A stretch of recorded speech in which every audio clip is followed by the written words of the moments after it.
Durante más de 30 años caminó entre motocicletas rugientes, pactos de sangre y códigos de silencio. Fue la voz, la cara y el puente entre un mundo oculto y el público que solo imaginaba su existencia.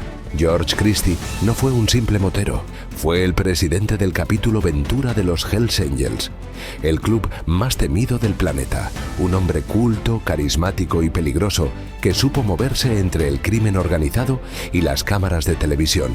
Pero los clubes como los Hells Angels no perdonan a los que piensan diferente, y mucho menos a los que hablan.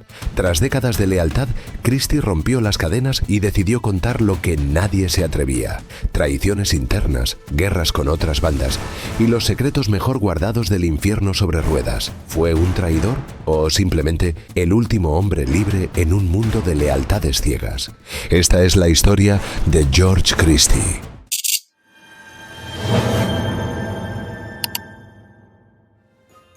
Ventura, California, 1947. En el seno de una familia de inmigrantes griegos nacía George Christie Jr. el 26 de abril y desde pequeño se sintió como un pez fuera del agua en su comunidad greco-estadounidense. Él mismo ha dicho que su infancia fue agridulce, pues si bien sus padres eran muy amorosos y protectores, era muy tímido y reservado. Todo cambió cuando se cruzó frente a él un motociclista fuera de la ley. Lo tomó desprevenido, sí, pero llegó a describirlo en estos términos: no sé cuántos años tenía, 7 o 10 años como máximo. Este tipo me causó una gran impresión. Mientras todos a su alrededor se preocupaban por las andanzas del sujeto vestido en cuero, él se preguntaba cómo alguien podía ser tan indiferente a la opinión ajena. Esa imagen de rebeldía se le quedó grabada. Sabía perfectamente que aquel podía ser su destino. Pero también atravesaba obstáculos. Resulta que en el instituto lo acusaron de hacer trampa en un examen de coeficiente intelectual. Era muy lamentable, pues era un chico con dislexia que lograba una alta puntuación y en lugar de ser aplaudido, era tratado como un tramposo. Pensó por aquellos días y así comenzó su camino hacia la marginalidad. Entrando en su adolescencia, se convirtió en un ávido surfista y a los 17 años se unió a la reserva del Cuerpo de Marines. No fue a Vietnam, pero eso no le impidió comprar su primera motocicleta. Una Harley Davidson por $200 y a finales de los años 60 se unió a un par de bandas de ese estilo fuera de la ley. Y mientras trabajaba como electricista para el Departamento de Defensa, se casó con su novia de la escuela secundaria, Cheryl, y tuvieron 2 hijos, George Christie III y Morita Christie. Para mediados de la década siguiente, el padre de ambas criaturas decidió que ser un simple mortal no era suficiente y se unió a los Hells Angels como miembro en periodo de prueba. Este club de motociclistas justamente es conocido por conducir las del modelo que él ya había comprado y se ha ganado la reputación de ser una de las bandas dedicadas a eso más notorias del mundo, involucrada en el crimen organizado y conflictos violentos con clubes rivales. Naturalmente, se unió a ellos por su pasión por esos medios de transporte y la cultura de hermandad. Le atraía el sentido de identidad, lealtad y rebeldía contra la sociedad dominante que ellos representaban. Realmente quería dejar claro algo. No era la idea de la criminalidad, era más bien un interés por la rebelión. Era un compromiso. Confirmaría más adelante que vivir y dejar vivir no era solo una frase, era parte de su filosofía de vida, y él se la tomó muy en serio, al menos hasta que las cosas empezaron a complicarse. Al poco tiempo de haber ingresado, menos de un año para ser exactos, ya era un miembro de pleno derecho del capítulo del Condado de Los Ángeles. A diferencia de otros miembros, él tenía familia. Mientras sus compañeros se dedicaban de lleno a la vida promovida por los demás socios, él se encargaba de las tareas del club por la noche y los fines de semana. Ellos lo aceptaron desde el primer momento por quien era, y eso le daba un alivio, porque ser un motociclista y un padre de familia no es precisamente un combo común. Y 6 meses después de haberse incorporado de pleno derecho, fue elegido presidente del capítulo de Los Ángeles, un puesto que sin duda le dio un aire de autoridad que valoraba demasiado. Tristemente para él, la paz no duró mucho. El sol abrasaba el pavimento de un mercadillo en Anaheim, aquel martes 11 de marzo de 1977. cuando George Christie, junto a otros 8 miembros de los Hells Angels, se encontraron cara a cara con 40 mongols, el temido grupo rival. El detonante era un parche de California que aquellos pillos osaron coser en sus chalecos. Para los amigos de nuestro protagonista era una declaración abierta de guerra, 9 contra 40. Él recordaría después el sonido de los eslabones de cadena golpeando cráneos, los dientes rotos sobre el cemento, la sangre mezclándose con aceite de motor. Muy fuerte para describir la barbarie. En todo caso, la pelea terminó igual de abrupta que como empezó. Un policía solitario con revólver en mano apareció y ambos bandos huyeron. A pesar de estar en desventaja numérica, él y sus asociados lograron dejar a varios adversarios gravemente heridos. Aunque claro, el verano no trajo puños, sino balas. El 7 de julio, los Hells Angels declararon formalmente la guerra. La violencia no tardó en desatarse, y para septiembre, 4 mongols, junto a un adolescente inocente, ya formaban parte de las trágicas estadísticas de esta guerra entre pandillas. La emboscada en escondido fue particularmente sangrienta. 2 motociclistas mongols acribillados con rifle automático. Detrás de todo este nefasto teatro, traiciones íntimas alimentaban el odio. Hubo un ángel que cambió de bando y una esposa infiel con un mongol. Pero eso no detuvo a George, quien continuó ascendiendo en aquellas filas.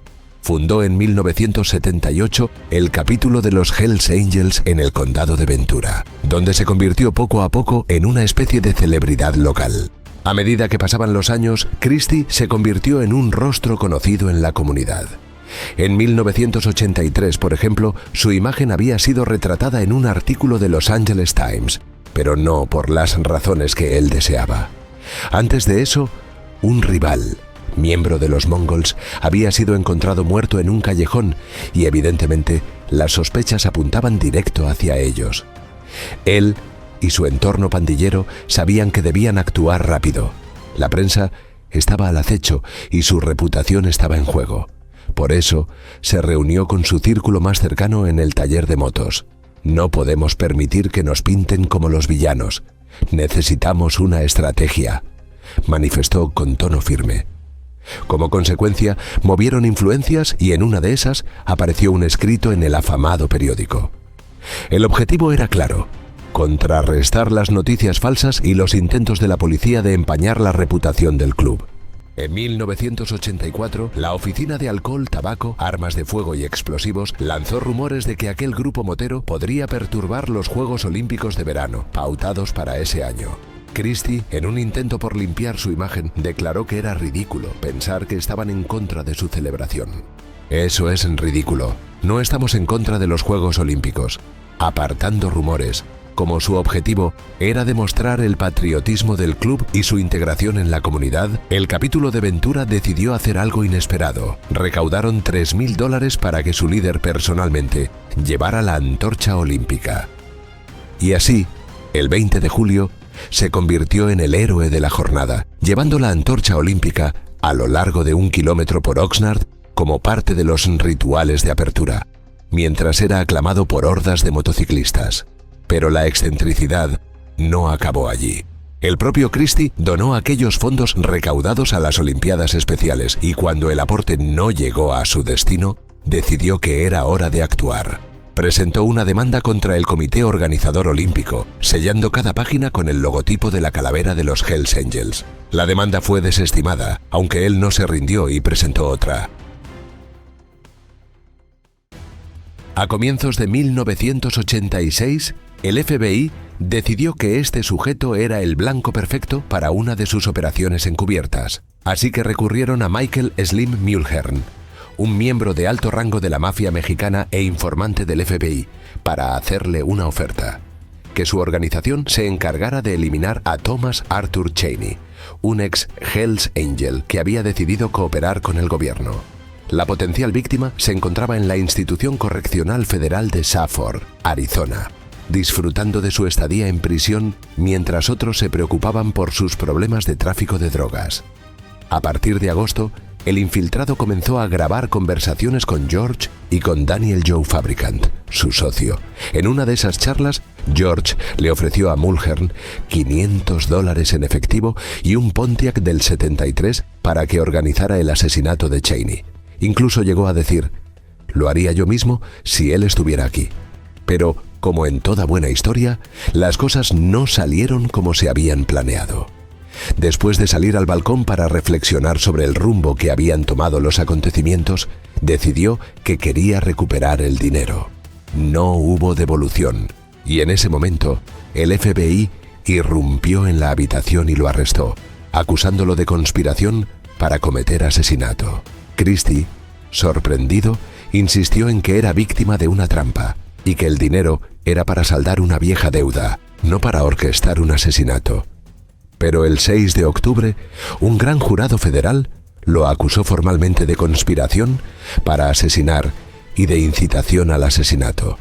No fue un momento nada grato para él, como recordaría más adelante. En mi primera comparecencia ante el tribunal, cuando dijeron «Estados Unidos de América contra George Christie», se me puso la piel de gallina. El país más poderoso del mundo, y tú estás en contra de ellos. El juicio comenzó en abril de 1987 en el Tribunal Federal de Los Ángeles. Los fiscales describieron el caso como un caso directo de asesinato a sueldo, simple y limpio. El abogado defensor de nuestro protagonista, Barry Tarlow, no compartía la visión de aquellos sujetos. Argumentó que los cargos eran una represalia de las autoridades contra Christie, quien había utilizado su fama tras llevar la antorcha olímpica pocos años atrás para acusar a las fuerzas del orden de acoso. El profesional en leyes decidió llevar a Mulhern al estrado, atacando su carácter y presentándolo como un delincuente de carrera y un adicto a la heroína. «Eres un delincuente solitario y un mentiroso patológico, capaz de traicionar a su propia madre», soltó. Mientras tanto, el acusado al testificar se mostró agradable y sincero, contrastando con la imagen de Mulhern, que parecía más un villano de película que un testigo. Gran parte del caso se basó en las grabaciones, pero la defensa argumentó que había conversaciones no grabadas que revelaban que la mafia mexicana tenía sus propios motivos para querer a Cheney fuera del juego. Finalmente, el juicio concluyó con la absolución del motorizado. Un miembro del jurado llegó a manifestar lo siguiente: «George se mostró muy honesto, sincero y muy dedicado no solo a su familia, sino a los Hells Angels». Así, salió del tribunal como un hombre libre. Y para celebrar su victoria, organizó una fiesta en la sede del club en Ventura, a la que sorpresivamente asistieron incluso los miembros del jurado que lo absolvieron.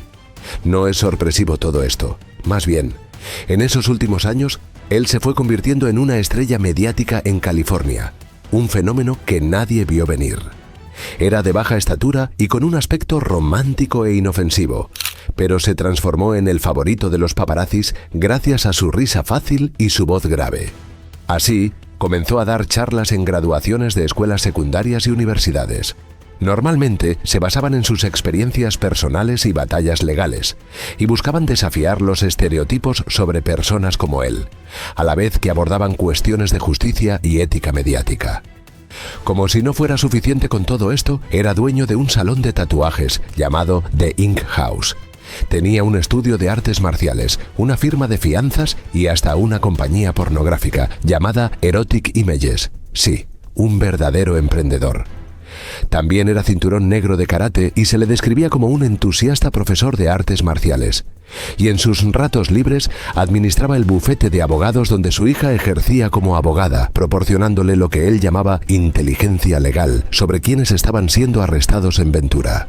Entretanto, los Hells Angels decidieron que era hora de poner un alto a la representación que los manchaba en el cine. Presentaron en octubre de 1989 una demanda federal contra Concord New Horizons, compañía productora, por infracción de marca registrada contra la película Nam Angels, que mostraba al grupo al que él pertenecía en una misión mercenaria en Vietnam, retratando a sus miembros como desleales entre sí. Christie, como portavoz del club, se lanzó a la defensa.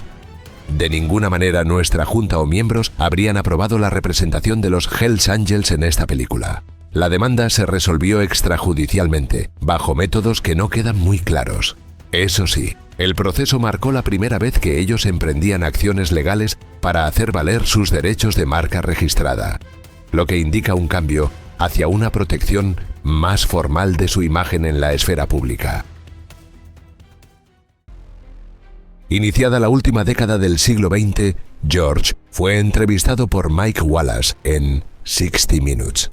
Cuando este último le mostró al primero un documento que advertía a los Hells Angels sobre el tráfico de drogas, el entrevistado lo descalificó como una mentira. «No estamos involucrados en el tráfico de drogas», insistió. Por supuesto, nada más alejado de los hechos. Tenían fama de controlar gran parte del mercado de metanfetamina en California desde hacía años, operando con una sofisticada estructura de crimen organizado. Eran conocidos por tener sus propias redes de producción y distribución, incluyendo laboratorios clandestinos, y ejercían una influencia significativa en el narcotráfico. Un año después, su fama había alcanzado tal nivel que vendió los derechos para hacer una película sobre su vida a un estudio de Hollywood. Se supone que iba a ser producida por Michael Mann, pero nunca se realizó gracias a las objeciones de su esposa Cheryl, quien no estaba contenta con su representación en el guión. Mientras tanto, las fuerzas del orden en Ventura tenían una opinión muy diferente de Christie.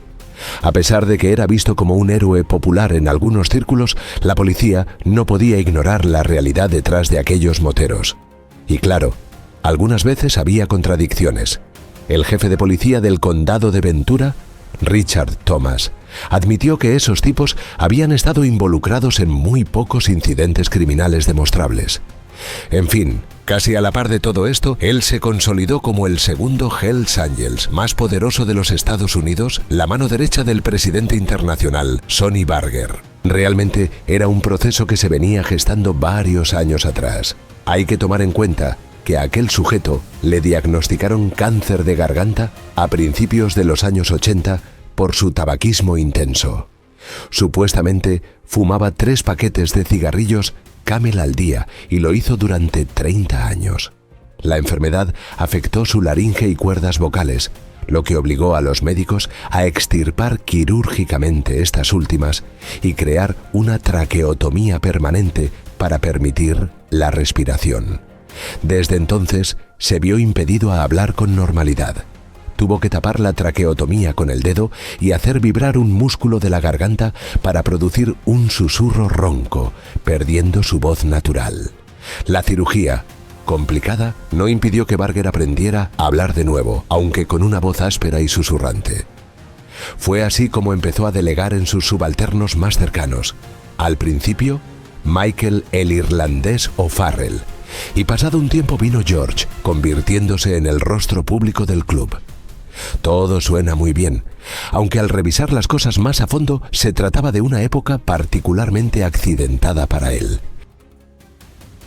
En 1994, George Christie tomó una decisión importante.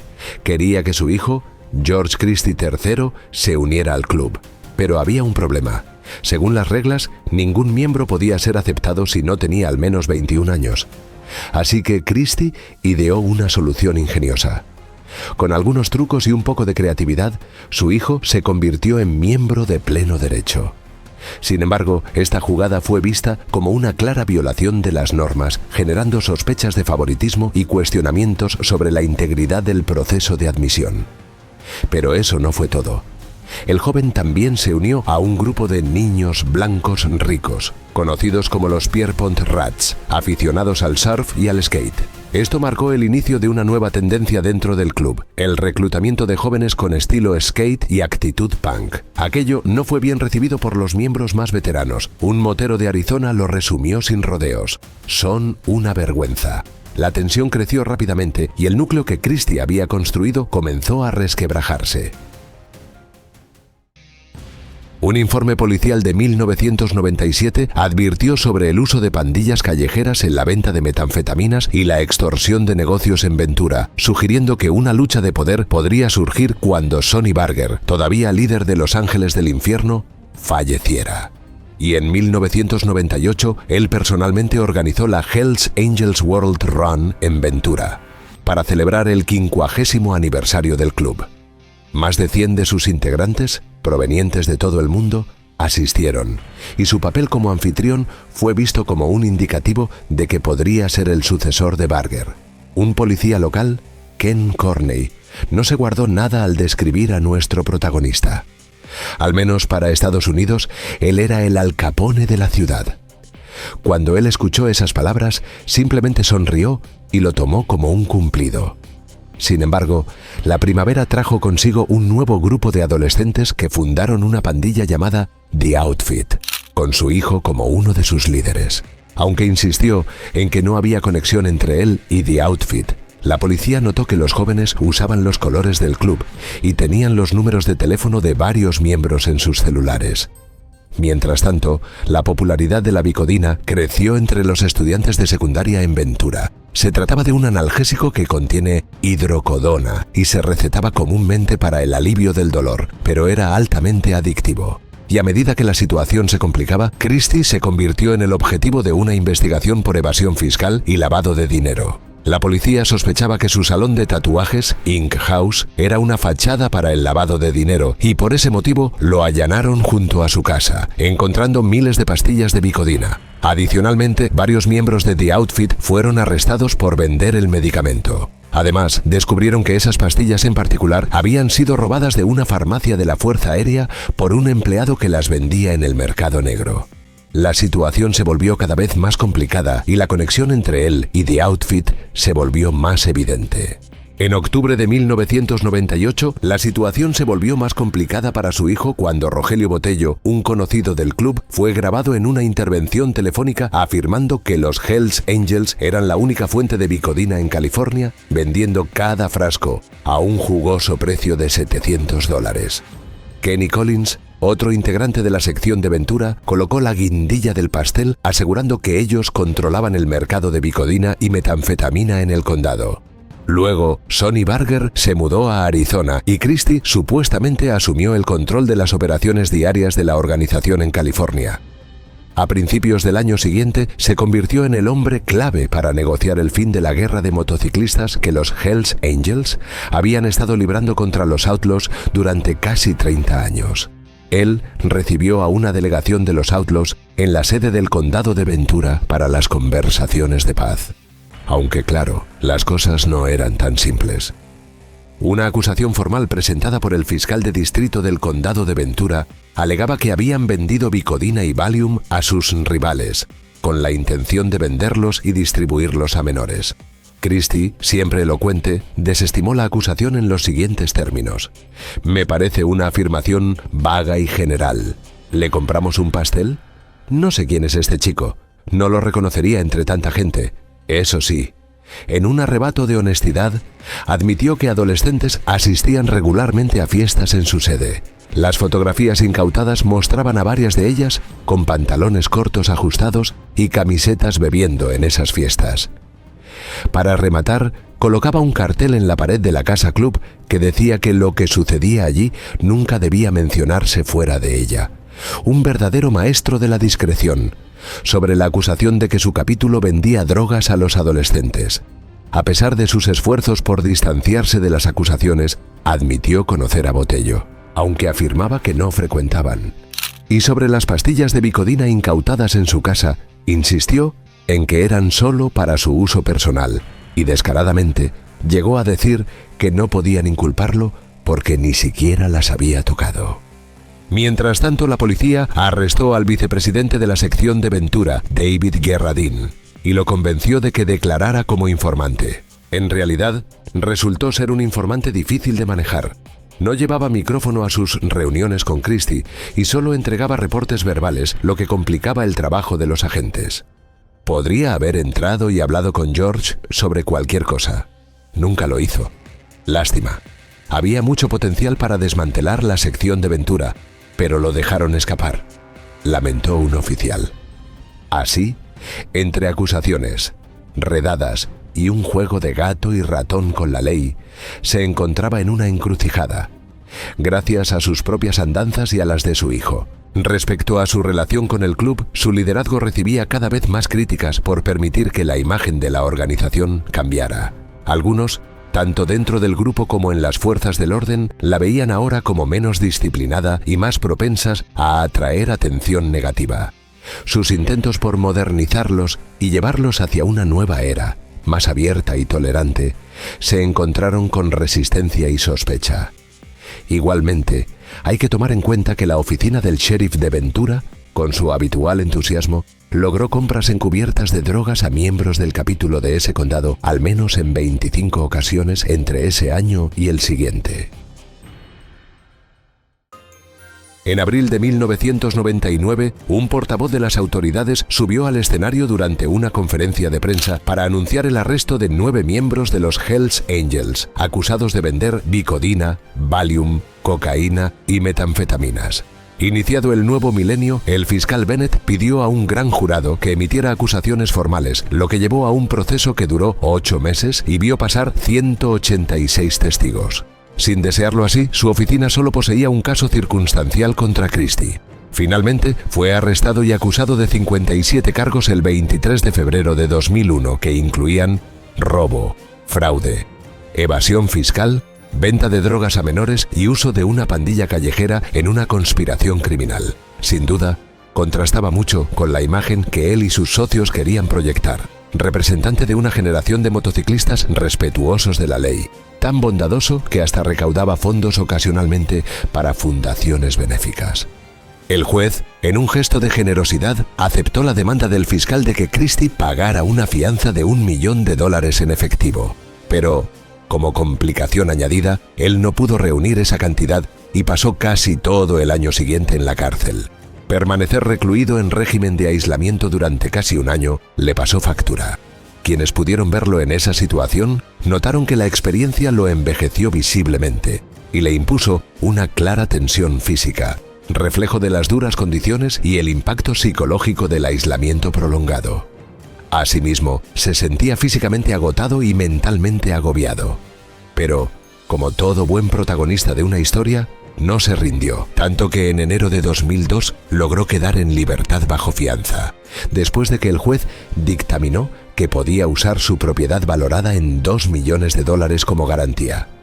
Posteriormente, llegó a un acuerdo con la fiscalía, evitando una larga pena de prisión, pero reconociendo el alto costo personal de su estadía detrás de los barrotes. Claro, la vida no le sonreiría por mucho tiempo, porque en marzo se tuvo que declarar culpable de un cargo de conspiración para poseer Vicodina con intención de venderlo y no impugnó el cargo de presentar declaraciones de impuestos falsas.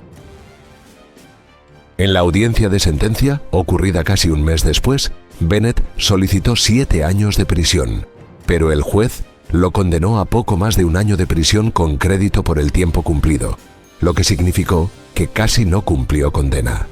Soy un criminal con suerte. Sí, tengo suerte, pero también era inocente, declaró el sentenciado. Y de algún modo la tenía, sí, aunque su hijo le diera más dolores de cabeza que, curiosamente, para cualquier padre respetable, hubieran sido extraordinarias noticias. Lo que ocurría es que el ya no tan muchacho decidió que ser un motorizado no era lo suyo y renunció para convertirse en chef. Elegir una carrera en las artes culinarias le permitió al hijo de George perseguir una pasión basada en la creatividad, la disciplina y una profesión constructiva, cosa que no agradó del todo a su progenitor. Decía: intenté disuadirlo. Quizá algún día regrese. La puerta está abierta. Y es que, apartando las adversidades, él seguía profundamente orgulloso de ser un Hells Angels. Tenía varios parches de Filthy Few que, según la policía, se otorgan a quienes matan por el club. Su sala de estar, decorada con fotografías de él junto a actores como Mickey Rourke y David Carradine, era un reflejo de su vida como un hombre de negocios culto, lleno de libros y colecciones de películas de Los Soprano y El Padrino, que a él particularmente le encantaban. Más allá de estos gustos tan particulares, él seguía enojado por las acusaciones. Reconocía a regañadientes que permitir que adolescentes asistieran a aquellas fiestas fue un error. No quiero que me recuerden solo porque vendí drogas a menores. Nunca pensé que la policía se tomaría tan en serio esta acusación de venta de drogas a menores y que se aferrarían a ella. Se lamentaba. Casi 3 años más tarde, cuando el jefe de policía de Ventura, Mike Tracy, se jubiló, Christie, en una evidente excentricidad, participó en un video de despedida, ensalzando su amistad con él. Contrario a lo que pudiera pensarse, habló con cariño sobre su relación. Aprovechó la ocasión para reflexionar sobre su propia identidad y estilo de liderazgo, enfatizando que él y su grupo se gobernaban y disciplinaban de forma independiente, aunque eso el policía que pasaba al retiro no lo entendiera. Pero cuando se le preguntó si era el líder de una conspiración criminal o simplemente un líder débil, se sintió incómodo. Ciertamente, nadie quiere ser considerado un mal líder. Fue lo único que soltó. Quizá no lo había sido. Después de todo, su caso se convirtió en el más largo y costoso en la historia de Ventura. La investigación y el procesamiento costaron millones, y muchos en el condado no estaban contentos con que el caso terminara en un acuerdo de culpabilidad.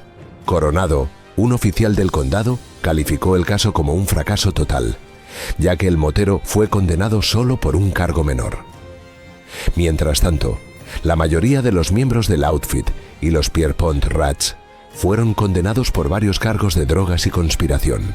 Y como si todo este desgastante proceso no hubiera sido suficiente, su reputación dentro del club se vio gravemente dañada, ya que muchos de sus miembros se convirtieron en testigos del Estado. Llegado el 2008, George se declaró culpable de posesión de 2 gramos de cocaína y metanfetamina, así como de estar bajo la influencia de una sustancia controlada. Su sentencia fue de 8 meses de libertad condicional. Después de tantos años tan complicados, llegó el 4º mes del 2011, un momento clave para él, pues decidió que había tenido suficiente de la vida de motociclista y en un intento vano por evitar más escándalos, anunció su retiro, alegando que el club se había vuelto demasiado combativo. Se refirió a su decisión como tardía pero necesaria, enfatizando que sus colegas se habían convertido en la misma gente contra la que se rebelaban originalmente, y que era hora de que él siguiera adelante. Devolvió su chaqueta con el parche de los Hells Angels, un gesto que, siendo simbólico, no fue bien recibido. Scott Sutton, el presidente de la sección del condado de Ventura, afirmó luego que se retiró porque supuestamente estaba al borde de ser expulsado por abuso de poder. No pasó mucho tiempo antes de que las cosas se complicaran aún más. En agosto, fue arrestado bajo la acusación formal, alegaba de conspirar para amenazar a los dueños de los salones de tatuajes de la competencia, Scratch the Surface y Twisted Ink, con el fin de obligarlos a cerrar sus negocios. Cuando los dueños se negaron a cerrar, Christie presuntamente conspiró para atacar con bombas incendiarias los salones. Esta situación habría ocurrido 4 años antes del arresto, pues se lanzaron cócteles Molotov contra aquellos establecimientos. En el momento de ser arrestado, era el protagonista de un documental titulado American Ride, que continuó filmándose incluso después de que el FBI lo detuviera a él y a otros 3 acusados relacionados con el caso. El juicio comenzó en enero de 2013 y, para su buena racha, en el segundo día se llegó a un acuerdo con la fiscalía. Resulta que se declaró culpable de un cargo de conspiración para interferir con el comercio, a cambio de que los otros 7 cargos que se le imputaban se retiraran. Por eso, fue sentenciado a 10 meses de prisión, que cumplió en Texas, en la institución correccional federal, La Tuna. Christie se reinventó una vez más para mediados de la década, al presentar el programa de televisión Outlaw Chronicles, en el popular History Channel, donde compartió su vida y experiencias. Un año después, publicó sus memorias, Exile on a Front Street, en las que retrató a Sonny Barger como un esposo y padre abusivo. Las memorias fueron descritas como una representación casi mítica del estilo de vida que llevó durante tantos años, aunque algunos críticos señalaron que minimizaba las acusaciones criminales en su contra. Hoy en día, a sus 78 años de edad, vive con su esposa en Ojai, disfrutando de una vida más tranquila que, aunque alejada de su pasado como motociclista, sigue siendo un reflejo de su tumultuosa historia. Ya no participa en las actividades del club y ha aceptado el exilio social impuesto por sus antiguos socios tras su partida. Si te ha gustado la historia de George Christie, uno de los líderes más destacados de los Hells Angels, no puedes perderte el relato completo de este club de motociclistas, considerado uno de los más peligrosos del mundo. La historia la tienes justo ahora en pantalla. Esto es Historia sin tiempo.